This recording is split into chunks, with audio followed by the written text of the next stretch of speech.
Welcome inside New York Accent. I'm DA, Damon Amendolara, and I'm really thrilled about our next guest. He is one of the rare coaches who has led 3 different programs to the NCAA tournament. He has written 3 books as well about leadership and really lessons about life that come through sports and other things.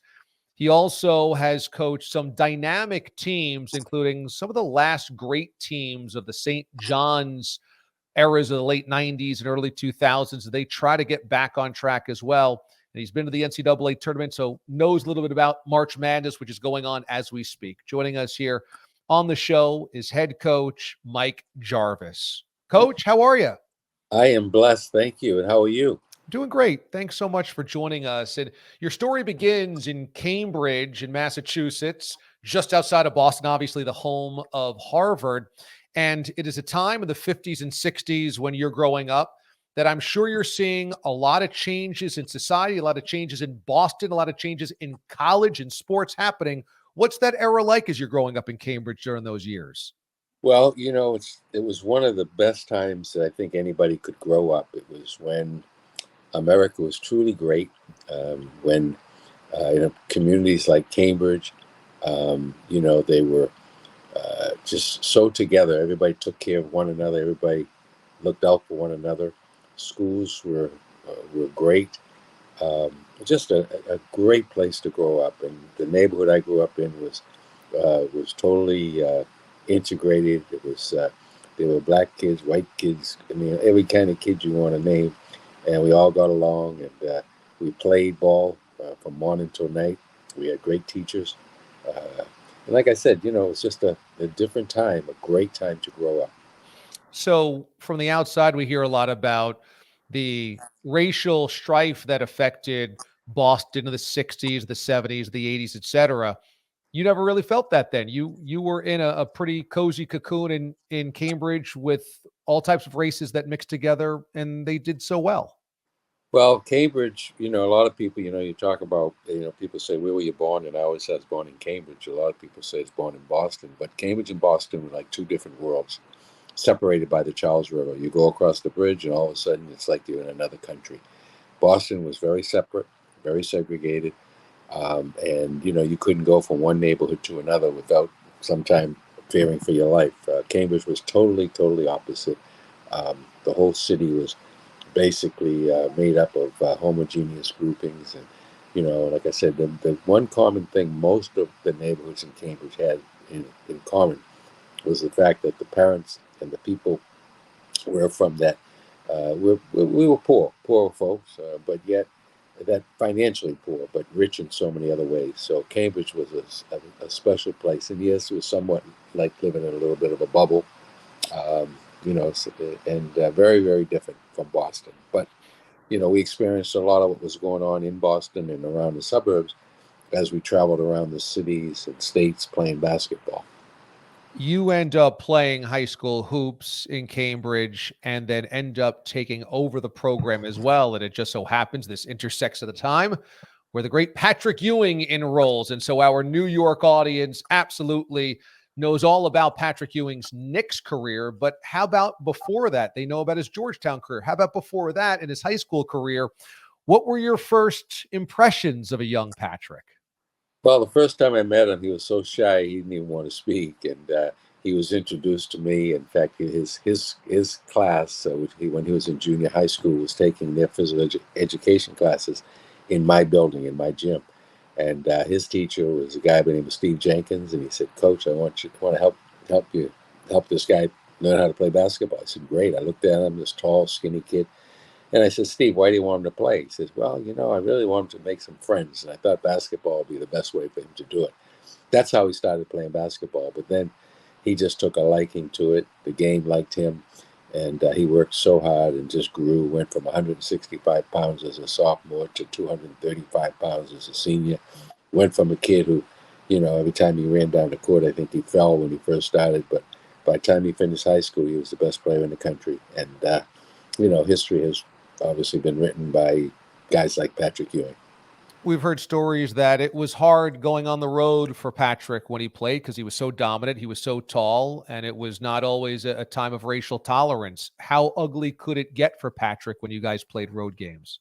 Well, I wrote a screenplay. I'm hoping to have maybe someday have it on the big screen about some of the trips that we took. We've had windows, bricks thrown through windows of our yellow school bus. We had tires slashed. We had fights. It seemed like in every game there were fights in the stands. There were people at times, fans dressing up in gorilla outfits, throwing banana peels on the floor, and it got really really ugly when he chose Georgetown over Boston College, and back then. So he endured so much, but you know what? The worse things got, the better he got. The more he got knocked down, the faster he got up, and that's why there's only been one Patrick Ewing. So Those proud to types, be a part of it. yeah, those types of incidents can be traumatic for anybody. Was that because Patrick was so good, he was so dominant, or did that type of racial resistance meet any black players at the time? Well, it was mainly directed toward a player like Patrick because he was so dominant, and so were our teams. I mean, no matter what arena or gym we went into, we sold it out. I mean, including the Boston Garden. So, Patrick was a once in a lifetime kind of player, and people just, I mean, they just had to see him play, and needless to say, because of all the racial tensions that were going on around us, they sometimes carried over, many times carried over into the gym. Yeah, and Patrick known to be aloof at times, maybe a little standoffish, hard to get to know intimately. Do you think that maybe that was informed by, as a young adult, having this type of hate thrown at him? Oh no, make no mistake about it. And I mean, we would have to sometimes force him, to conduct interviews, and everybody in the world wanted to interview him. And he interviewed with most people and ended up doing a great job. I think that as much as I respect John Thompson, I just wish that maybe a little bit things had been handled a little bit differently when he was in college in terms of his media presence. Because I think that, I think he was there were misconceptions, and he was not perceived as being the gentle giant that he was. Yeah, that is interesting because John Thompson was larger than life and he carried the Hoyas kind of happy to be the villain, that they were going to kind of maybe break people's conception of whatever, and that probably turned more negativity than needed on Patrick at times. How would you have advised a head coach to have handled Patrick at that level? Well, like I said,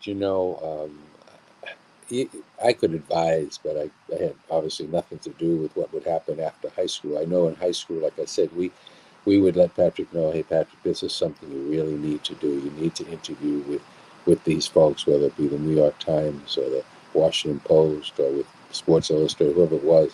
And these are the reasons why. And I think, once again, if maybe a little different approach had been taken, I think people's, perception of Patrick would have been entirely different. And then when he went to the Knicks, one of the first commercials that they had him do was, I remember it was a commercial, a sneaker commercial, and he was King Kong, so to speak. He was climbing the Empire State Building. And that was, I think, one of the worst things that could have happened to him, because it just, once again, fed into a lot of those stereotypes. He was anything but King Kong. He was a king on the court, but he wasn't King Kong. So, in other words, it could have been helpful for Patrick in college to maybe not view the media all as antagonistic, negative, and the enemy. Instead, pick some spots to do some places where people can learn about you, where you can maybe not worry that it's going to be a hit piece or negative or something like that. Absolutely, because we know that I mean, at times news can be fake, and and if the media gets to a position where they don't really want to help you, then obviously they're going to hurt you. So you have to, like I say, you have to try to deal with the media in the most positive way you can. Your success with Patrick and in Cambridge led to your first head coaching job at BU, Boston University. and you guys make the NCAA tournament. You've become a hot commodity. You end up landing at Georgetown after that. You go back to the NCAA tournament. You're having great success in D.C. at George Washington. And there's overtures of you leaving and bigger programs trying to hire you.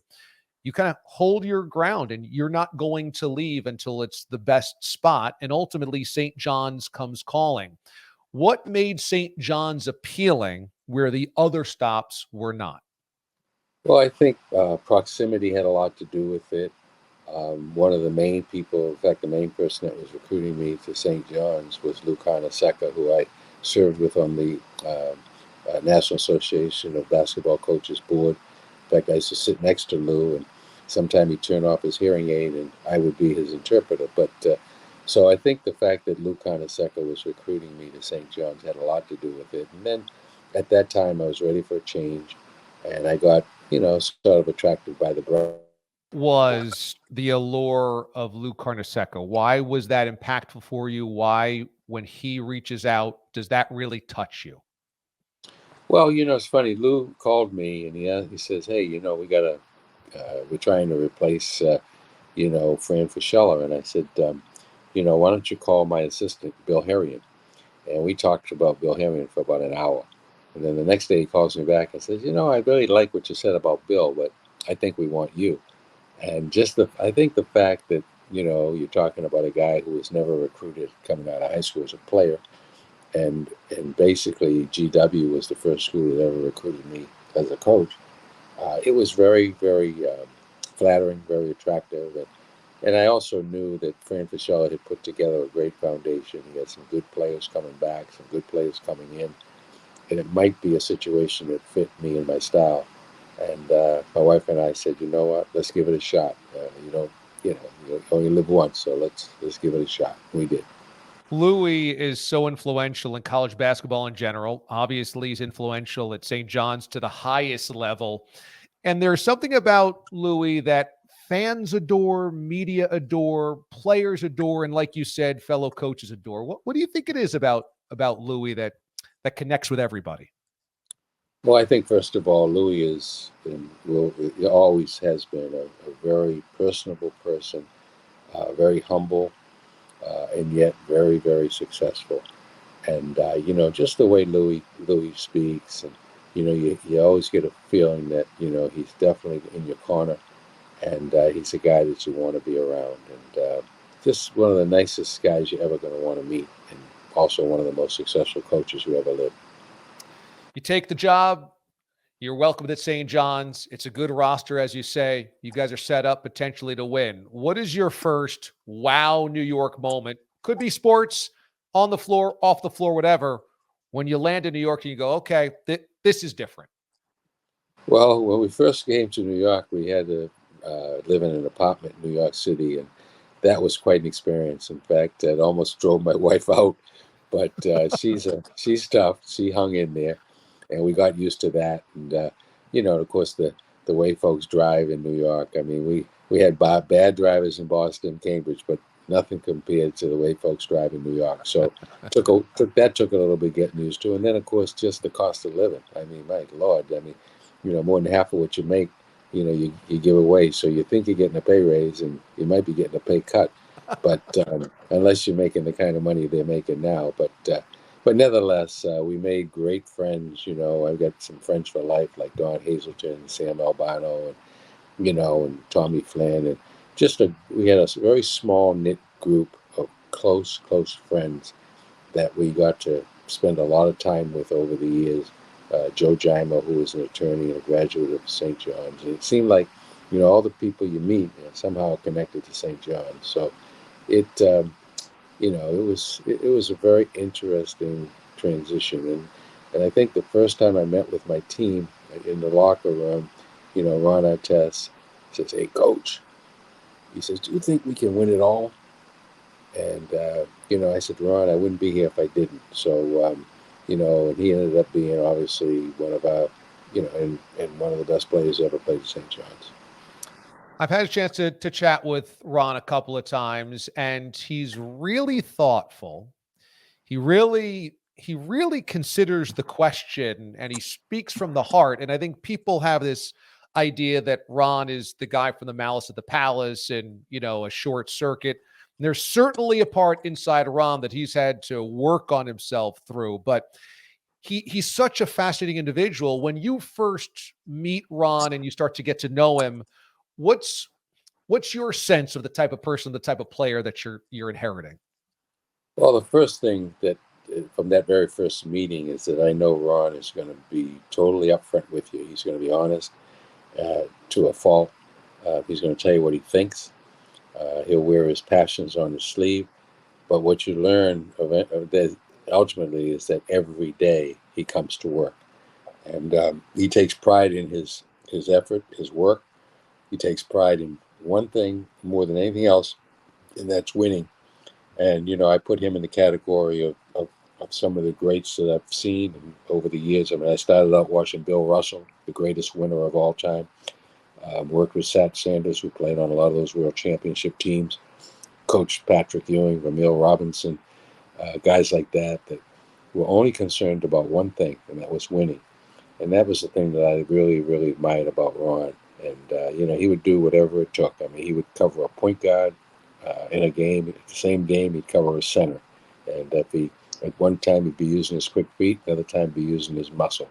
So he not only knew how to play, but he knew how to win, and he knew what it took to win.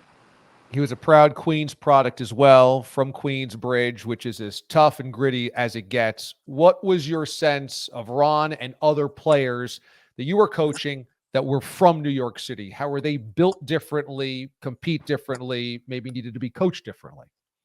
Well, the one thing, we had quite a few. In fact, at times I often wondered if we had too many kids from New York City. But those first couple of teams, I mean, you got Ron Artest, you've got Anthony Glover, you've got Erick, Barkley, you got, all those guys basically from New York City. And, and the one thing they also had in common is they played at Riverside Church for Ernie Lorch and one of my assistants, German players. So they knew how to play. They knew how to win because that's all Riverside did. So you knew you were getting winners. You knew you were getting kids that were fundamentally sound. And in this day and age, if you can get kids with good fundamentals and that really know what winning is all about, you got a chance to be very successful.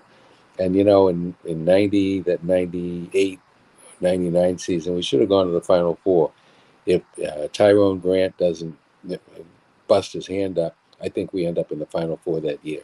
And the next year, we got beat, I don't think on the court as much as we got beat down off the court by the NCAA, as they were chasing after certain kids around the country, including a couple of our guys. What could be the negative of having too many New York City kids on one team? Well, I say that, and yet I don't think you could ever have too many kids from any one city. But I think sometimes, just the variety and the diversification in players, because the one thing most of those guys had in common is, in fact, if there was, other than Bootsy Thornton and Lavar Postell, I mean, we didn't really have great three-point shooters. And the way the game has evolved is you need some of those guys. But, I take back, I don't think you can have too many, but you got to make sure they're different types of players. Obviously, St. John's had seen its glory days in the 80s and then early 90s. They had made an Elite Eight as well. But there was a good decade where it was pretty dry. And then you take over the 98-99 team. And as you said, go all the way to the Elite Eight. As a 3 seed of the tournament, you beat Samford in the first round, Indiana in the second round, Maryland, the 2 seed of the Sweet 16. And then you play a classic against Ohio State in the Elite Eight. What are your fondest memories about that run, which is still the last time St. John's has gotten that far in the tournament? Well, anytime you go, I mean, just getting in the tournament is an accomplishment. Winning in the tournament is a bigger one. Going to the Elite Eight, Final Four is, I mean, you can't get any better than that. So, my recollection is that we belong. We really, I thought we should have been a 1 or 2 seed, to be honest with you. But nothing wrong with being a 3 seed.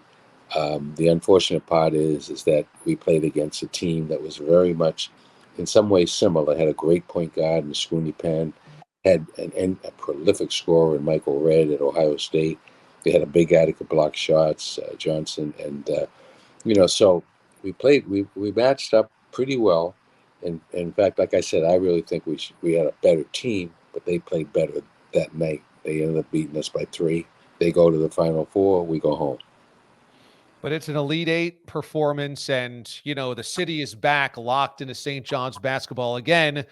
What were those days like to have brought the magic of the 80s and early 90s back to St. John's? How did that feel? Well, it felt great because almost just about every one of our home games was in Madison Square Garden, and I think that's what they're going to do again with Rick Pitino. But the Knicks were down, we were up, we were the team of the city, and we were the team that people really could root for because they knew we had a pretty good chance of winning. We were a team they could bet on because they would probably win their bet most of the time. And I learned real early that a lot of the folks sitting in the stands on their phones, they're not talking to their girlfriends or their wife; they're talking to their bookie. So we were a very popular team because we helped a lot of people in a lot of different ways. That is a great way to put it. Now everybody can swipe on their phone and bet on their phones, but back then you had to know somebody who knows somebody. You got to ask somebody on the phone, etc. Did you ever run into anybody that was upset or ecstatic that you helped them out financially? Well, you know what? It's really funny. The one year, we went to the NCAA tournament 3 out of the 5 years, and the other year, the fourth, we went to the NIT and won it. But the one year that we didn't make the postseason tournament, my family, we went to Las Vegas to watch the opening rounds of the tournament, and I'd never done that before, and what an experience. We walked in, and I got a standing ovation by this one group. They said, "Coach, we love you. We covered every game that you coached." And so that was the first time I had ever experienced that. But what a feeling that was. The following year, you have another good group of guys, and it's the now famous, legendary run through the Big East tournament. And this one in 2000. And the Big East was rough and tumble back then, just like it was in the 80s and 90s. You guys have to get through a gauntlet, but you beat Villanova in the quarterfinals. You beat Miami in a close game in the semifinals. And Oh, then you have UConn in the championship game. And in the middle of having to play all these great teams, you've got friction going on in the locker room. You've got teammates that don't like one another, and you're trying to navigate this ship. How crazy was the 2000 Big East tournament? it was so crazy that I should have written a book about just that season. And I think somebody might have actually made it into a film. It was truly a circus. And I was supposed to be the ringmaster, controlling or at least trying to keep all uh, my people in line. But it was incredible. And as much as the guys fought off the court, they fought just as hard for each other on the court. I never saw anything like it in my life. I mean, guys could be at each other's throat about not getting a pass or getting a shot or whatever, and yet at the same time, they're playing like championship brotherhood on the court. Erick, Barkley, Bootsy Thornton, they get into their thing, but they loved each other because they won together and they knew what it took to win. And yet at the same time, there was a lot of friction. I mean, I used to have, they say count to 10. I think I used to count to 20. And, Father Ma, who was a priest with the team at the time, I mean, I can't tell you the amount of times I'd call him out to midcourt during practice to sort of pray with the guys and get us back in track again. I mean, it was unreal. I mean, some people say it was surreal. It was unreal. Erick Barkley, Bootsy Thornton, they get into it during the Big East tournament. Barkley says, I don't want to play anymore. I'm out of here. And the team goes, no, no, no, no, no, no. We can't let you go. How do you mediate that in the middle of the Big East tournament? That seems incredible to have to try to mediate in the middle of trying to win a tournament. Only, only with the help of the good Lord were we able to get through that. In fact, the night of the Miami game, Erick and Bootsy got into it at halftime. Erick almost didn't come out for the second half, but he did. The two of them played incredibly down the stretch. Anthony Glover makes the biggest free throws of his life. We beat Miami, who had a great team. and we advanced to play Connecticut, who we'd beaten twice already, and we knew we could beat them. So we're supposed to practice in the Garden on the day of the championship game. And I said, we can't go to the Garden. It's going to be a total ridiculous circus. I talked to Erick's mother. She talks to Erick. Erick talks to me. I said, listen, have them come to the practice. We're going back to St. John's. We're not practicing in the Garden. We're going to go back to St. John's. We went back to St. John's. We had a team meeting that took the place of our practice. I went around the room and asked the guys, to basically say whether or not they wanted him to come back. But it's really funny. Erick Barkley earlier that year had given me a bracelet with the letters WWJD on it, and it stands for What Would Jesus Do? And during that time in the locker room, I said, I don't know what to do. Dear Lord, help me. I looked down at my hand and I see this bracelet that Erick had given me. And I says, guys, what would Jesus do? Would he have Erick come back on the team? And I went around the room, and every single person in that room said, Coach, we got to have Erick back. Let him, give him another chance. And I did. So I then said, practice is over. We're not practicing. This has probably been a blessing. We got some rest, which we need, because nobody slept the night before. So we went to Dante's. We had our traditional Italian meal, got hopped on the bus. We drove into Madison Square Garden. We arrived.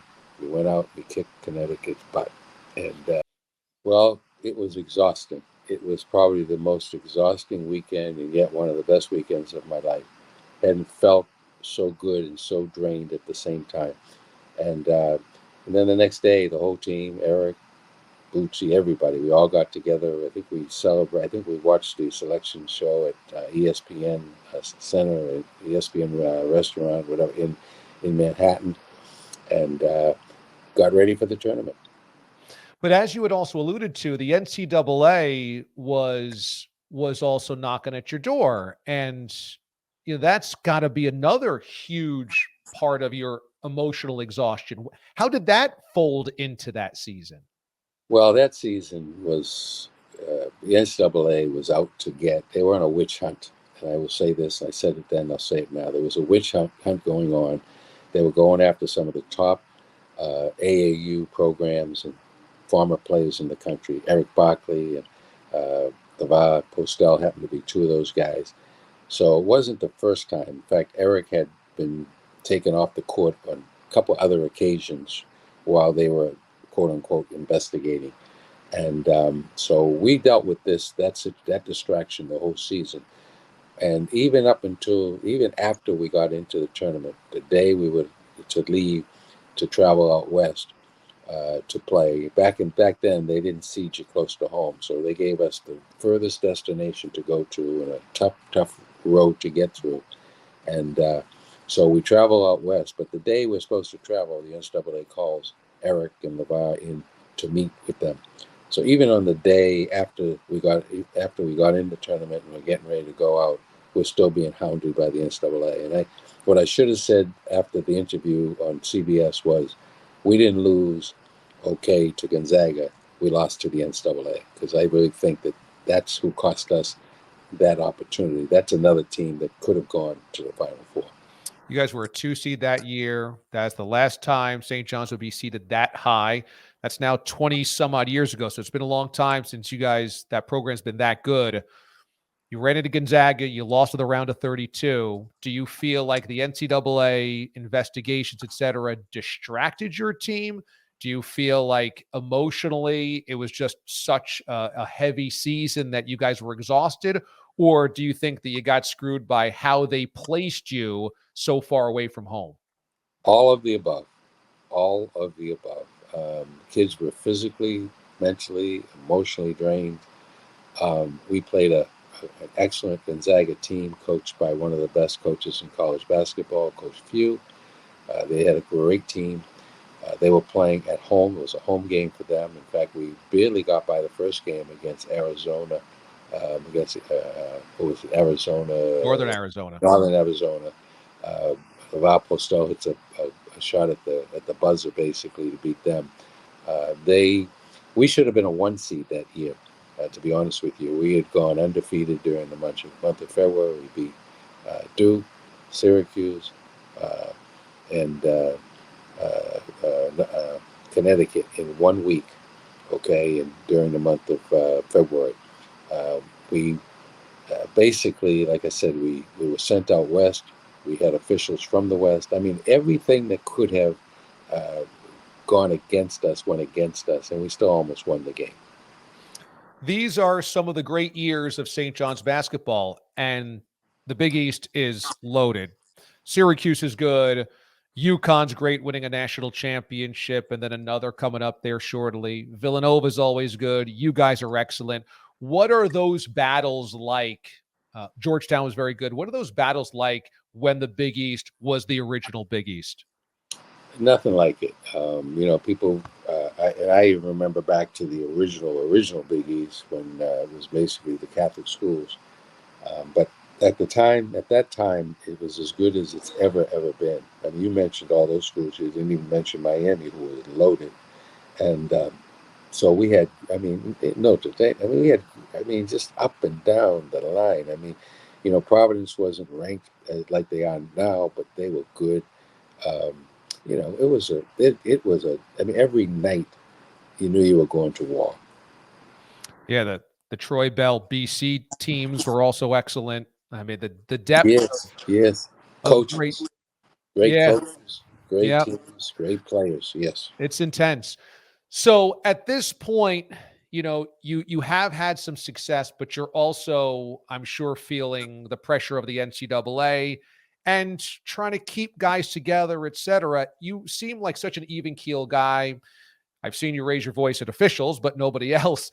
And so how are you keeping centered in the middle of New York, the pressure of winning, the guys kind of, there's friction there, the NCAA. How are you staying sane? like I said, only through the grace of God and my incredible family. My wife Connie, basically I give her the most of the credit for basically putting her hand on the rudder of the ship and keeping it going as straight as it could go. I had my son with me as my assistant, and so we still had the family was together. We tried to treat our team like a family. I had some, like I said, some incredible kids. I talk to, for example, Anthony Glover almost every. We talk often. When I communicate with some of the other guys, just talked to Ron Artest the other day, and so I mean, we tried to make it as much of a family as we could at a time when it was very difficult to do that. Over the next couple of years, you never quite hit the apex that you did those 2 years. The NCAA is obviously consistently swirling. You've had some issues with some players off the floor, and now the pressure is mounting. You guys do get back to an NCAA tournament, but you don't win a game. You go to the NIT and win the NIT championship, but it does feel like there's a lot of turmoil going on. How would you kind of explain and remember those next 2 or 3 seasons? Well, the one thing you learn, and the longer you're in this business, is that you're only as good as your last game, and sometimes that isn't even good enough. I remember first getting to St. John's, and there were people that were close to the program would say, we haven't won a championship here since we won the NIT back in whatever year it was. And I remember winning the NIT, and then people saying, well, that's not quite good enough. It's not the NCAA. So sometimes good isn't good enough. And I think that's where we were. That's the position we were in at the very end. And then we had one losing season. We ended up, I think, 14-15. The year that Omar cooked and Kyle Cuff and Willie Shaw and those guys were freshmen. Had a very good group of guys. Had a nice nucleus of players that would be around, we thought, for a while. And but we didn't have.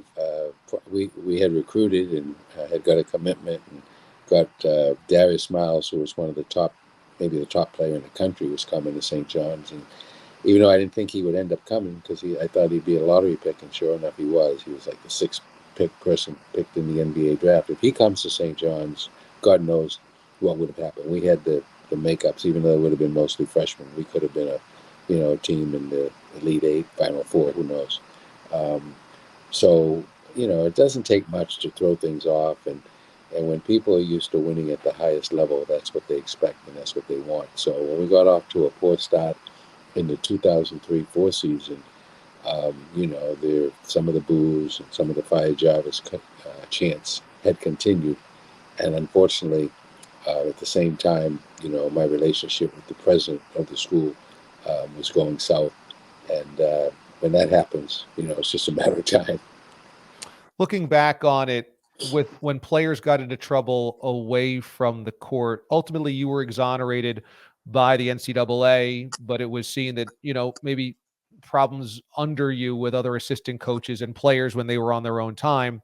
Do you feel looking back like, you could have done more to control some of those situations, or were those things that were beyond your control?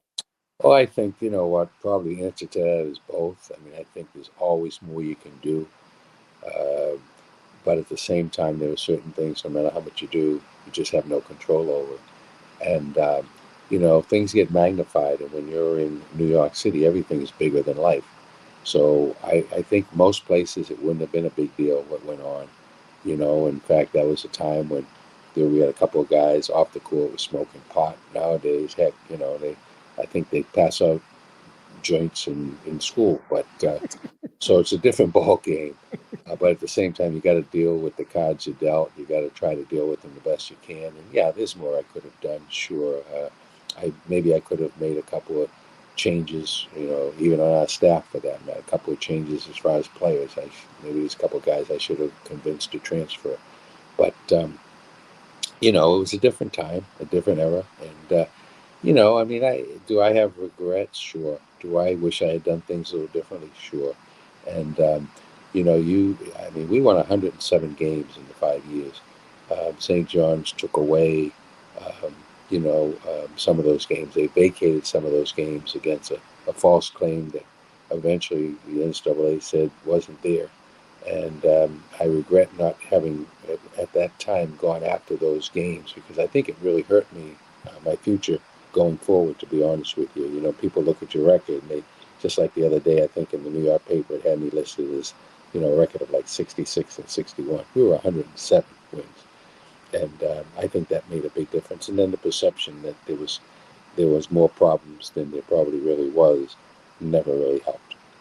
And it's interesting because Jay Wright, whose reputation obviously holds a lot of weight in the industry, has always vouched that you're the classiest coach that he's ever known, that you always did things the right way, that there was never an air of anything untoward with how you did business. So do you feel like it's, I don't know, it's unfair that you have games that were vacated, when mostly your reputation is incredibly, incredibly clean and sterling?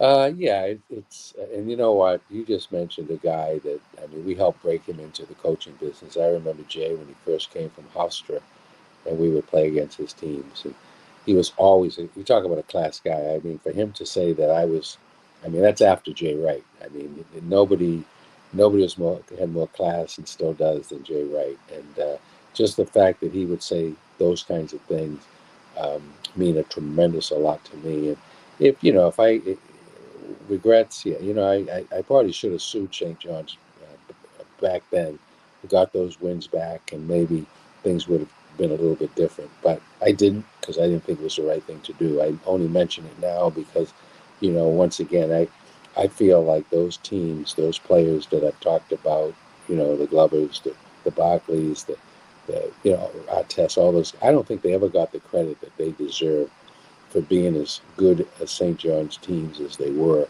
And it's almost like there are still a lot of people that, when they think of St. John's, they only think of the Luke Honeysecker days, and they forget about our days. And the only thing that we didn't do that those teams did was get to the Final Four. And if we had got to the Final Four, we would have accomplished everything that they did. I mean, 3 NCAA tournament appearances, Elite Eight, Big East tournament champion, NIT champion. I mean, wow. I mean, those were some incredible years. And I just hope someday that they'll recognize those kids, those teams, for what they did, and not for what, maybe 1 or 2 people thought they did.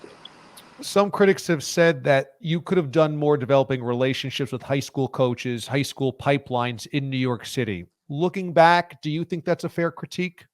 No, it's not. And I say it's not because I remember there was a time I spoke to New York coaches at a clinic at one of the local high schools, which I tried to do every time I could. And I remember saying at one of those meetings that a lot of kids, a lot of the kids that they coach, they might they should consider also sending them to junior colleges, and then they might have a better chance of moving on. So it wasn't like, I didn't want to recruit New York kids. I just knew that there were a lot of kids that needed some more seasoning. And also, when you looked at our roster, even at the very end, there was a lot of New York kids on our rosters, to be honest with you. But once again, sometimes a lot isn't enough. So we now have Rick Pitino take over this job, and there's massive pressure right from day one. So what's the key for Pitino to win in New York? What do you have to navigate that? Well, he's done really well other places, but it hasn't been New York City. He tried the Knicks, that didn't work. What's the unique challenge of trying to win at St. John's for Rick? Well, honestly, Rick's won everywhere he's ever been. I mean, he's going to win at St. John's. Make no mistake about it. And I think the landscape of college basketball now is probably more favorable for New York, for St. John's, than at any other time in history. And that is with um, the portal, where players now you can go out and recruit guys. I mean, guys are playing 6 years in college now, so you can get a seasoned veteran who has had success somewhere else that wants to be in the big lights of New York. NIL, the money that they're paying some of these players today, some of the players are making more than coaches. So, you can legally pay players now. And, I used to think a long time ago, I thought St. John's was cheating. I thought they were paying players. Come to find out, they weren't paying players. What they were doing is they were giving them a stipend that would have for living expenses. So that's why in the old days, the kind of Lou kind of second days, players, they had automobiles, they had cash in their pocket because they lived at home. They got the stipend. Well, now you can give players, I mean, boatloads. So I think that the climate and the culture is now very, very favorable, more favorable now than ever in the history of St. John's basketball. So Rick Pitino is going to do well, make no mistake about it, and because the man can coach with the best of them, always has. In fact, first time I ever was really tempted with a head coaching job was when he was at BU. And he said, hey, if you and Patrick come to BU, you could be the next head coach at Boston University. So Rick was always ahead of his time, and he'll do well, trust me. St. John's has only made one NCAA tournament berth since 2015. So that's 8 years going on 9, and they were an 11 seed. So to think big is something that's been pretty foreign. But is it fair to think big, like Elite Eight or Final Four, if Rick Pitino decides to invest a couple of years at St. John's? I think it is, and I think it's possible, and I wouldn't be surprised if it happened, to be very, very honest with you. Because it doesn't take a whole lot. I mean, just look at some of these teams. And you don't have to, and it doesn't necessarily mean that you have to get a player from a big, big name program. Look at Michigan State, the little point guard that was playing for them that almost led them to the Elite Eight. He was a player. He played at Northeastern University in a mid-level, mid-Division I conference. So you just got to get the right people to fit the right pieces at the right time. You have written 3 books: Skills for Life, Everybody Needs a Head Coach, and the most recent, The 7 C's of Leadership. Throughout all these stories that you've been wonderfully generous in sharing with us, I'm sure you have tapped in to those 7 C's quite a bit. So what are the 7 C's, and how do they help guide you through your coaching career? Well, the first of the 7 C's is confidence, and it's not just the confidence that you have in yourself and your surrounding network, but the confidence you have in God, that He's going to be with you, and that He'll never forsake you. So it's really heavily based in that faith and that confidence is number one. Courage. You gotta be courageous. You gotta be willing to fight through adversity. You gotta be willing to get back up when you've been knocked down. And in the way in which most of us get courage is through words of encouragement. People speaking into our lives, telling us that we can be successful, we can win a championship, we can do this. So courage is number 2. The third C is commitment, making that commitment to being the very best that you can be, trying to fulfill your God-given talents. So commitment, and then character. You can't think things, speak things, do things without character. So character is three or four. And then communication, the ability to be able to communicate what you're thinking, to basically be able to inspire and lead other people through your words and your actions. Community, building a team, a strong team, a family. That's what community is all about, building a family, a sharing, winning family. Um, Coach, uh, being either a coachable person, player, or basically being the person that's coaching, being either the mentor or the mentee. And then it all comes back, like I said, all those C's go together. And if you basically can do most of those or a lot of those, you got a good chance of basically being a pretty good leader. Hmm. That's pretty amazing to list it out like that and to think about how holistic that approach can be. And that book is available on Amazon right now. You can order that. We've got Father's Day coming up in a little over 2 months, so that could be a very good present for dad or a coach in your life or somebody you think that could use that. When you are dismissed at St. John's, it's in the middle of the season. You become the first Big East coach ever that was not fired at the end of the season. That's Unbelievable. obviously, yeah, not a title that you want to carry, but with all of this wisdom that you're bringing to the table, did you have to tap into that when you're dealing with what you felt at the time, and I'm sure you still do, was an unfair early dismissal that season? You know what? I still do. I still have to tap into it, and I will have to tap into it until the day I die. And I really felt, and I feel like for example, I could coach right now. I could coach for another 10 years. I could coach until I was 90 years of age, and I think I'd be very, very good at it. And I'm just being honest. Um, I was good at what I did. I loved what I did, and I miss what I did. But at the same time, I also know that our plans. We make plans. God laughs, and sometimes the things that we think we're supposed to be doing, God's got other plans for us. So I've got to continue to prepare myself for what is next. And so right now, I'm trying to get a little more speaking opportunities. I'd love to be able to go out and talk and share, whether it's the seven C's or the tenants and everybody needs a head coach or skills for life. I'd love talking to teams, to players. And so if you know anybody that's looking for somebody to come in and be a keynote speaker, inspirational leadership type of material, I'm available. You could be my agent. Okay. Okay. I will take you up on that offer because I know that you've got a lot of great wisdom to share with a lot of people. And the website is coachmikejarvis.com. And you can see the two books that we mentioned before, Skills for Life, and Everybody Needs a Head Coach there. And also a link for contacting Coach for speaking engagements, etc. You did end up at FAU after St. John, 6 seasons at FAU. And hey, if there was another stop after the craziness of New York, Boca Raton is not bad in the winter. So you landed a pretty good spot there, Coach.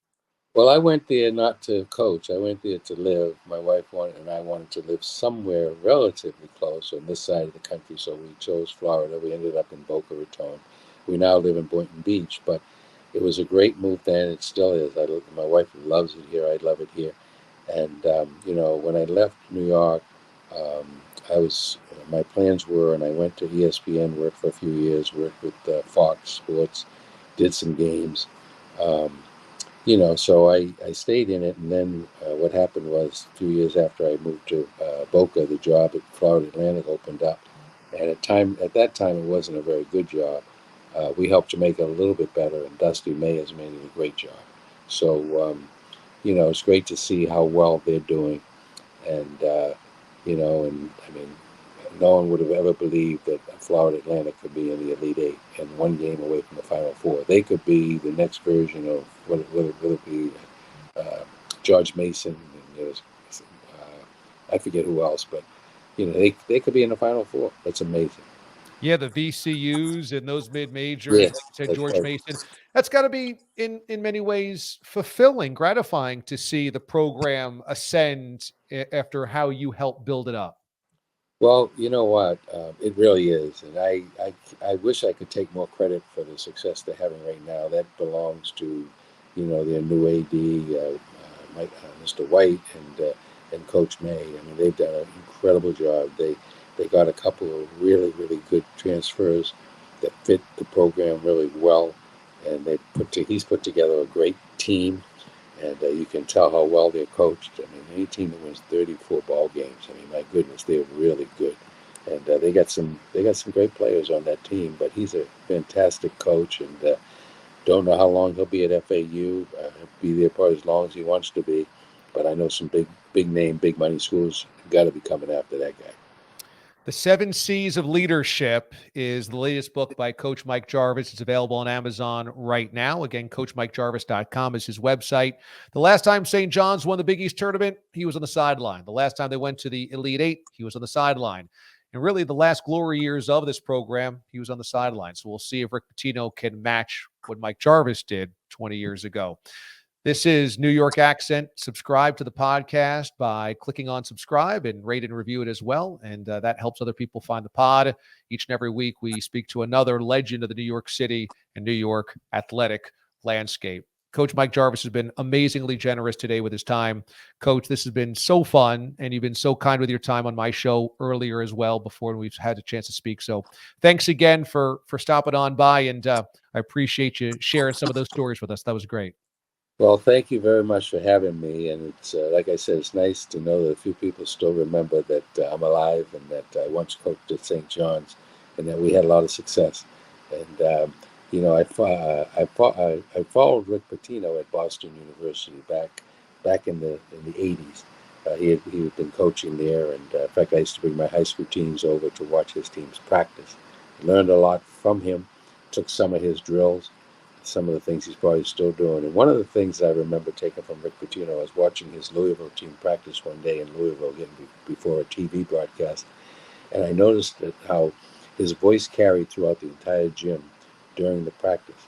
And he had a little microphone on, and I copied that from him and started miking myself up for practices. What a difference a little thing like that could make. So young coaches can learn a lot from the legendary coaches like Rick Pitino. I learned some things back in the day, learned some things even not that long ago.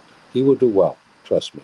And the players that played at St. John's love St. John's, and I hope that he'll reach out to those guys and connect with them because they want to connect with the program.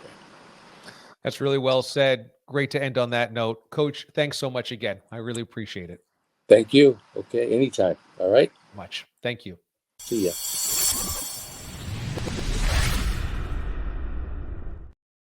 Coach, that was wonderful. Thank you.